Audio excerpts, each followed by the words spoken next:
Nick Saban opened up spring practice on Monday. And when he had his first press conference, he wanted to address something that had happened the week prior, which was spring break. Tony Mitchell, the freshman defensive back, an early enrollee, getting picked up on drugs, guns. He was driving a car about 114 miles an hour. There was a passenger in the car. Passenger got the gun charge. Tony Mitchell ends up with the drug charges, possession with intent to sell or distribute. And Nick Saban had this to say. Tony Mitchell has been suspended from the team and all team activities until we gather more information about the situation and what his legal circumstance is. And, guys, everybody's got an opportunity to make choices and decisions. There's no such thing in being at the wrong place at the wrong time. You got to be responsible for who you're with, who you're around, and what you do, who you associate yourself with, and the situations that you put yourself in. So it is what it is, but there is, cause and effect when you make, choices and decisions that put you in bad situations. So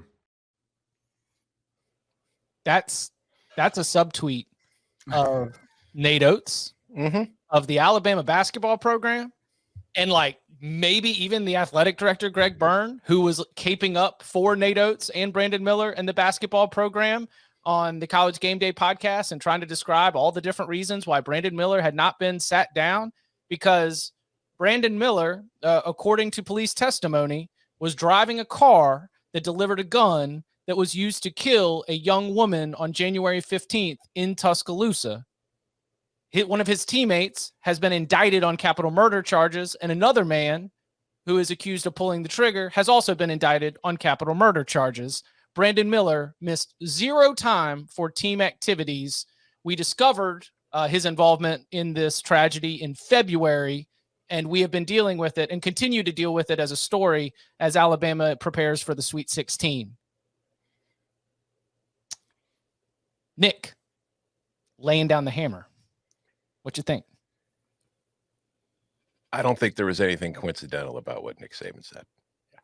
I don't think to pretend that Nick Saban, a man who has accomplished everything he has accomplished as a college football coach by paying attention to every single damn detail of what he does on a daily basis, who has gone into press conferences like this 1,000 times and delivered messages through the press conference, didn't know exactly what he was saying. Now, maybe let's pretend the money quote, which was wrong place, wrong time, there's no such thing. Let's pretend that's a coincidence.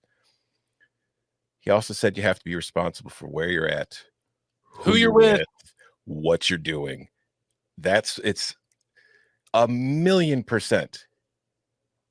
You could say he's taking a shot. I don't care, whatever. It's 1,000,000% he's in reference to that, because if you're Nick Saban, everything you've done for Alabama and that football program and for what's happening with the basketball program, and this isn't about Brandon Miller, his culpability, his innocence, or anything. It's the fact that he was involved in the situation, and he didn't have to be involved in the situation.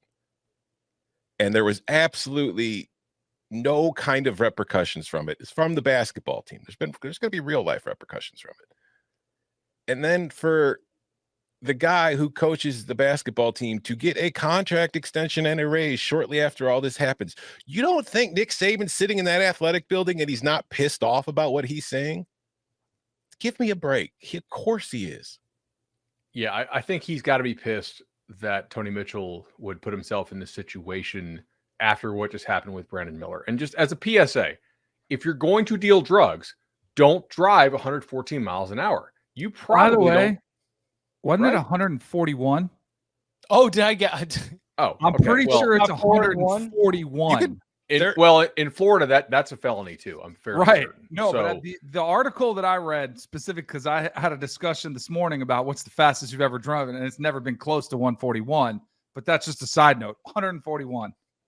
Speaking of playing for Bama and driving really fast, the rental car I got this weekend was a souped-up Dodge. So this literally looks like Hertz thinks I play for the Tide, given all the cars those guys get. All right, so don't drive super fast if you're going to deal drugs. I think if you're Nick and you're Alabama, clearly they mishandled the Brandon Miller situation. Nate Oats is not really good at public speaking when it comes to this type of stuff. I bet you a lot of coaches aren't. Most coaches don't have to deal with their players being involved in a murder situation. Bama also really stepped in it by like caping up for Brandon Miller and his version of the story when they clearly were not forthcoming, like he and his attorney, as I probably wouldn't be either, by the way. I would tell my employer like almost zero about this if I had to, unless they could actually force me to do it. But they kind of propagated Miller's version of the story, but it was such a limited version that then Bama got egg on its face when the other details came out. There had to be like a wait, what type moment inside of Alabama. So now Bama's got a bad reputation in the media, and Saban has got to be pissed that Miller did this, or excuse me, that Tony Mitchell did this rather. And then he can go out there and sort of reset the tone for the whole Alabama athletic program, not just his football team. Like, hey, we don't tolerate this. And it's a message to his own team. Tony Mitchell was a really highly rated recruit. I mean, he's a stud corner. And if you're Nick, you got to be annoyed by this. That's so. I don't think it was like, because a lot of people want to make it out like it was a shot at Nate Oats. I don't think Nick Saban has any desire. Like, is he jealous of the winning? I think he's disgusted. I think he's disgusted with I think he internally believes that when you get caught in situations like these, you suspend indefinitely while you gather information. Like Gary Parrish on the Ion College Basketball podcast, his line, and I think it's really good, that says all the time we hear that someone has been suspended for a violation of team rules, and it's very vague, or you've been suspended indefinitely while you gather more information. If you do not have a team rule that says you should not be driving around at 2 a.m. with a loaded gun in your car, approaching an altercation that leads to someone being murdered, then what kind of program are you running? Like this, violation of team rules, you're suspended indefinitely. We're going to sit you down until we find out more. And I think that what I saw from Nick Saban was him detailing the way that he believes these situations should be handled. I think he was, to Bud's point, I think he talks to his players, like through the media. And I think this is his opportunity to reiterate a message, because I don't think Nick Saban lets any opportunity go by without taking advantage of it. Oh, don't waste a loss. Great call. So, but also, like, I think as the situation was unfolding, not this most recent issue with Mitchell, but right after the basketball news is full-fledged, I could almost guarantee you Nick Saban talked to his football team about, hey, watch what's happening with them. We cannot let this happen to us. This is unacceptable. Look at the damage it's done to our brand. Look at what potentially has messed up Brandon Miller's NBA career.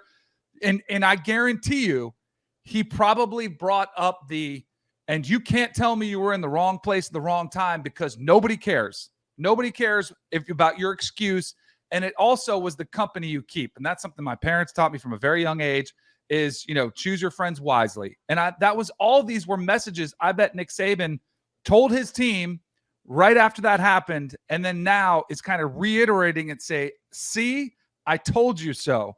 There's no such thing as wrong place at the wrong time, even though this is a completely different situation and the rest is different. I just think it was Saban reiterating that message. For the people that thought he was taking shots at Nate Oats, I mean, he did go to, and I saw somebody pointed out in the chat, he sat next to Justin Thomas like a few days after the Brandon Miller news came out, that he was there and Bama was under all this scrutiny. He did go to a basketball game. I think it was Arkansas they were playing. So, like, it's not like he's going to hold out a vendetta or he's upset at Nate Oats. I think it's also the Bama brand. Like, he knows the damage it's done to the entire university when you see a situation like this unfold. Also, you want to be super cynical? Not really. I got a lot to do today. It depends on how cynical the take is. Yeah. If you're Nick Saban, do you want like the dander raised for Tuscaloosa police? Give them a reason to start looking around at things a little harsher to try to kind of clear the image? No. Wait. Okay. What does that mean? What's dander?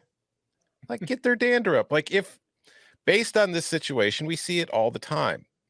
Some police forces around campuses are a little friendly, but then PR things happen. There's backlash and things get a little tighter.